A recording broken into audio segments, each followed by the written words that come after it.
Bonjour à tous, ici Manon Fabre.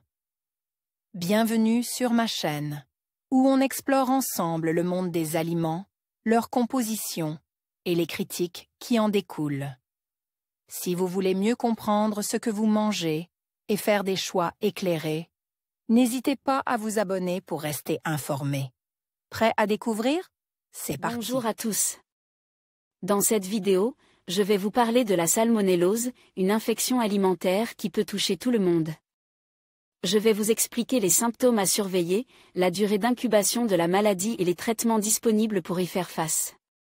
Que vous soyez simplement curieux ou que vous ayez des inquiétudes, cette vidéo vous fournira des informations essentielles pour mieux comprendre cette affection. Restez avec moi pour en savoir plus. Définition: qu'est-ce que la salmonellose ? La salmonellose est une pathologie causée par une bactérie, la salmonelle aussi appelée salmonella.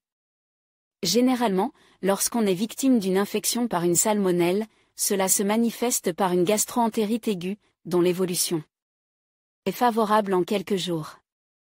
Mais chez les personnes les plus fragiles, l'infection va s'aggraver et entraîner une hospitalisation, voire le décès, à cause d'une septicémie. Quels sont les types de salmonellose et comment s'attrape-t-elle ? La salmonellose est donc une infection causée par des bactéries appelées salmonelles, Salmonella. Selon la souche de salmonelle concernée, les microbiologistes distinguent les salmonelloses non typhiques, qui ne se traduisent ni par une fièvre typhoïde, ni par une fièvre paratyphoïde, qui sont les plus fréquentes en Europe, et les salmonelloses typhiques, largement répandues en Asie, en Afrique et en Amérique latine, mais beaucoup plus rares dans les pays occidentaux, 100 à 150 cas par an en France. Les salmonelloses non typhiques sont surveillées dans le cadre de la déclaration obligatoire des toxi-infections alimentaires collectives et par le Centre national de référence des Escherichia coli, Shigella et Salmonella, CNR, situé à l'Institut Pasteur, Paris. Les salmonelles constituent le germe le plus fréquemment en cause dans les toxi-infections alimentaires collectives. Néanmoins, le nombre de cas recensés en France et globalement en Europe a largement diminué depuis 2004, année de l'entrée en vigueur d'un règlement européen renforçant la sécurité sanitaire dans les élevages et les abattoirs. Les salmonelloses typhiques sont soumises à déclaration obligatoire par les professionnels de santé auprès des instances sanitaires, Santé publique France, et également surveillées par le CNR. Quels sont les symptômes de la salmonellose ? On distingue deux types de salmonellose avec deux cortèges de symptômes distincts. Les salmonelloses non typhiques se manifestent par une gastro-entérite, parfois aiguë. À voir aussi article les gare aux salmonelles. Salmonellose et grossesse vidéo menu régime, le menu minceur de la semaine 1 après une période d'incubation de 6 à 72 heures, 12 à 36 heures le plus souvent, peuvent apparaître des nausées, des vomissements, maux de ventre, de la diarrhée, des maux de tête, des frissons et de la fièvre, 39 à 40 degrés. Ces symptômes ne persistent généralement pas plus de 3 à 7 jours, même en l'absence de traitement antibiotique, mais la période de contagiosité peut durer plusieurs semaines. Chez les individus sensibles, nourrissons, personnes souffrant de diverses maladies ou dont le système immunitaire est affaibli, l'infection peut évoluer vers une déshydratation ou une bactériémie, présence de bactéries dans le sang, voire une septicémie. Infection généralisée, nécessitant une hospitalisation. Elle peut entraîner la mort dans environ 0,8% des cas. Les salmonelloses typhiques sont des infections potentiellement mortelles en l'absence de traitement. Après une incubation de 3 jours à 1 mois, 8 à 14 jours le plus souvent, elles se manifestent par une fièvre prolongée, des maux de tête violents, une perte d'appétit, une constipation, plus rarement une diarrhée, une fatigue intense plus ou moins associée à une insomnie nocturne et une somnolence diurne, des macules, taches cutanées, rosées au niveau des flancs ou du thorax. Les symptômes durent une quinzaine de jours, mais les personnes concernées demeurent contagieuses pendant plusieurs semaines. 2 à 5% d'entre elles deviennent porteurs chroniques. L'évolution est généralement favorable sous traitement antibiotique, mais l'infection peut aussi s'aggraver et entraîner un décès. Pour environ 1% des personnes traitées, contre 10% des personnes infectées en l'absence de traitement antibiotique. Comment s'attrape la salmonelle ? Les risques et les principaux modes de transmission différents selon le type de salmonelle.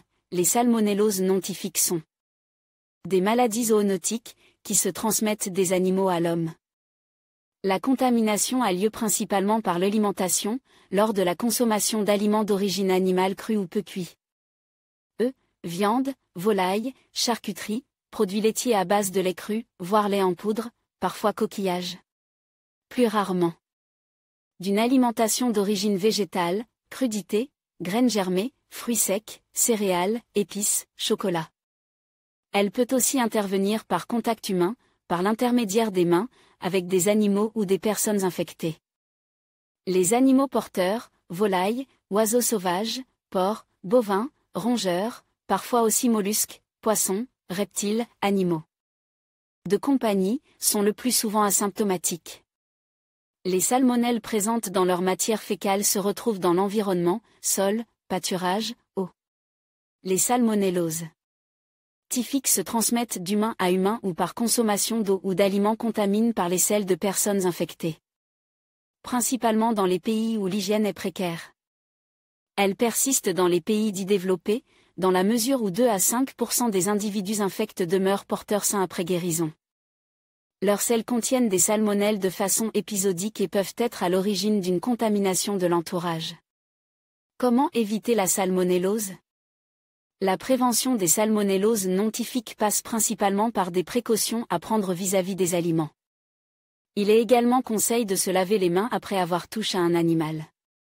Les symptômes gastro-intestinaux interviennent d'autant plus vite que la dose de salmonelle ingérée est élevée. Or, ces dernières se multiplient facilement à température ambiante d'une cuisine. En revanche, la conservation au froid, au réfrigérateur ou au congélateur, freine ou bloque leur multiplication. La cuisson, à minimum 65 degrés Celsius à cœur pendant 5 à 6 minutes, la pasteurisation ou la stérilisation les détruit. Quelques règles d'hygiène simples permettent ainsi de se protéger, se laver les mains avant de cuisiner ou de manger ou encore après. Avoir manipule des aliments crus, œufs, viande, légumes, bien nettoyer également le plan de travail et la vaisselle en contact avec des aliments crus, conserver les aliments et produits alimentaires frais au réfrigérateur, y compris les œufs. Les rangers de façon à éviter les contacts entre aliments crus et aliments cuits, s'assurer de la température dans les différentes zones du réfrigérateur, maximum 3 degrés Celsius dans la zone froide où doivent être placés les aliments les plus fragiles, viande, charcuterie. Poisson.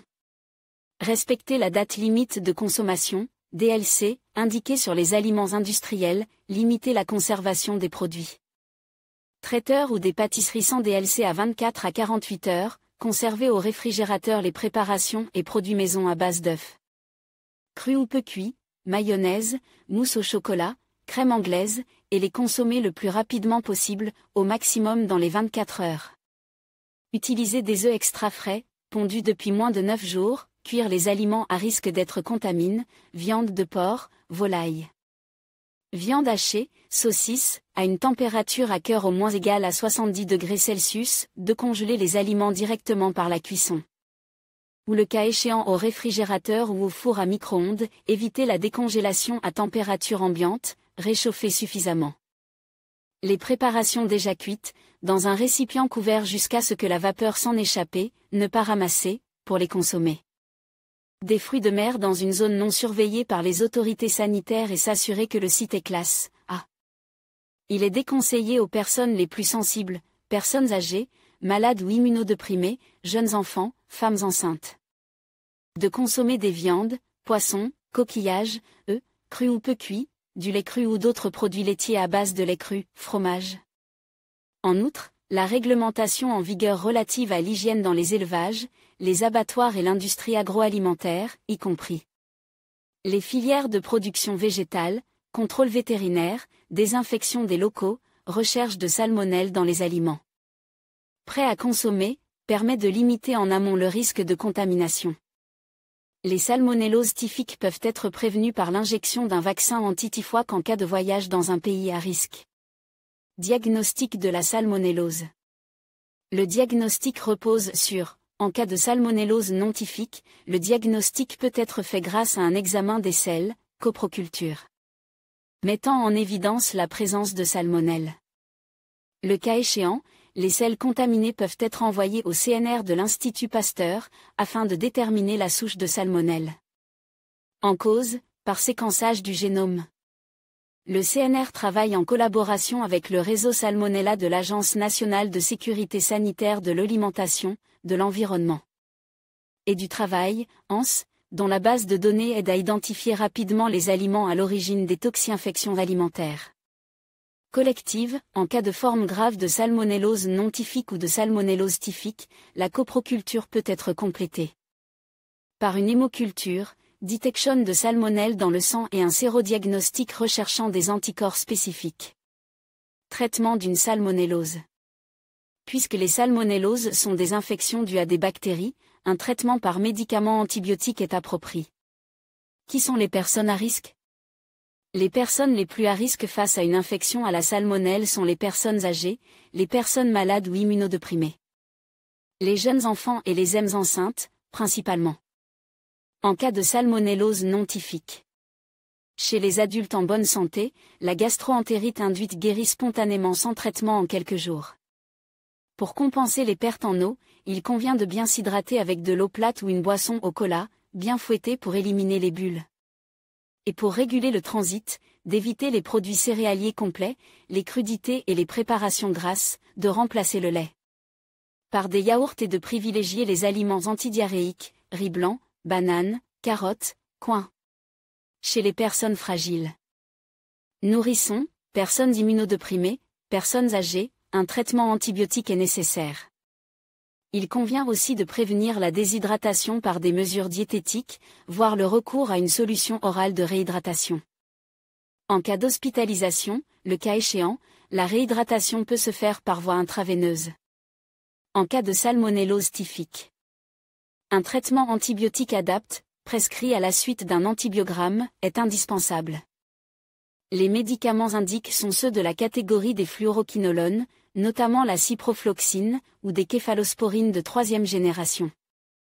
Néanmoins, le CNR de l'Institut Pasteur pointe l'augmentation des souches de salmonelle résistantes aux antibiotiques, en particulier en Asie du Sud et dans le sous-continent indien. Plus de 90% des souches isolées dans ces régions sont de sensibilité diminuée aux fluoroquinolones. Depuis 2018, des souches résistantes à la fois à la ciprofloxacine et aux céphalosporines de 3e génération ont été isolées en France métropolitaine. Ces souches originaires d'Asie du Sud sont sous étroite surveillance au CNR. Complications de la salmonellose. Les salmonelloses non typhiques peuvent se compliquer lorsqu'elles affectent des individus sensibles, nourrissons, personnes malnutries. Personnes dont le système immunitaire est affaibli, en cas de maladie auto-immune, de traitement immunosuppresseur, chez certaines. Personnes âgées. Personnes souffrant de diverses maladies, néoplasie, développement d'une tumeur bénigne ou maligne, achlorhydrie. Ou hypochloridrie, concentration nulle ou faible en acide chlorhydrique du suc gastrique favorisant la multiplication des salmonelles. Personnes sous certains traitements, antibiotiques à spectre large, détruisant de multiples espèces de bactéries, médicaments contre l'acidité gastrique. Elles peuvent évoluer vers une déshydratation ou une bactériémie, présence de salmonelle dans le sang, voire une septicémie, infection généralisée, et nécessiter une hospitalisation. Elles sont mortelles dans environ 0,8% des cas. Les salmonelloses typhiques peuvent s'aggraver et donner lieu à diverses complications, digestives, hémorragie, perforation, cholécystite. Inflammation de la vésicule biliaire. Extradigestive, myocardite, insuffisance cardiaque, ostéite, inflammation osseuse, encéphalite, inflammation du cerveau. Elles sont mortelles chez environ 10% des personnes non traitées et 1% des personnes traitées par antibiotiques. En conclusion, la salmonellose est une infection d'origine alimentaire qui peut provoquer des symptômes variés tels que des douleurs abdominales, de la diarrhée et de la fièvre. La période d'incubation est généralement de quelques heures à plusieurs jours, ce qui souligne l'importance de la prévention par une bonne hygiène alimentaire.